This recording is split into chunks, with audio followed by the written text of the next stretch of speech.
এই জামানায় আহলে সুন্নাত ওয়াল জামাত চিনানোর তিনটি আলামত স্বীকার করে বলুন সুবহান। আরে বলুন বলি সুবহানাল্লাহ। কয়টি কি কি? এক নম্বর তাবদীলুশ শাইখান, দুই নম্বর হুব্বুল খাতানাইন, তিন নম্বর হচ্ছে আল মাসহু আলাল খুফাইন।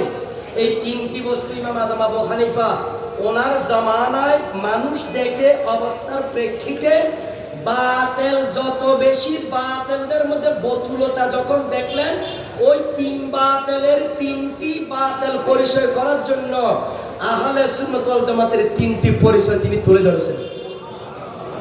এটা আমাদের এখন জানা দরকার আছে না নাই? কথা বলেন আমার ভাইরা বন্ধুরা। আমার ইমাম আযম আবু হানিফা রাহমাতুল্লাহ আলাইহি এক নম্বরে বললেন তাবদীলুশ শাইখাইন। আমার প্যারা নবীর সাহাবায়ে কেরামের সংখ্যা হচ্ছে 1,14 থেকে 24,000। এক সেকেন্ডের জন্য ইমানের চোখে যে নবীরে দেখেছেন তার নাম সাহাবী। ইমানের চোখে দুনিয়া থেকে বিদায় নিয়েছেন তার নাম সাহাবী। এই সাহাবার মর্যাদা এত বেশি, প্রত্যেক সাহাবী জান্নাতি। কথা বলেন ঠিক না?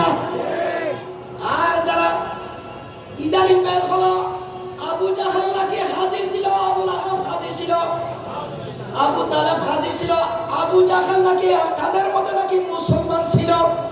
জোরকার নাউজুবিল্লাহ। 1400 বছর ইতিহাস নয়, শয়তানের জন্মলগ্ন থেকে আজ পর্যন্ত শয়তানও কখনো বলার সাহস পায় নাই আবু জাহাল হাজী ছিল, আবু জাহাল মুসলমান ছিল। শয়তানেরও বলার সাহস হয় না। কথা বলা ঠিক না?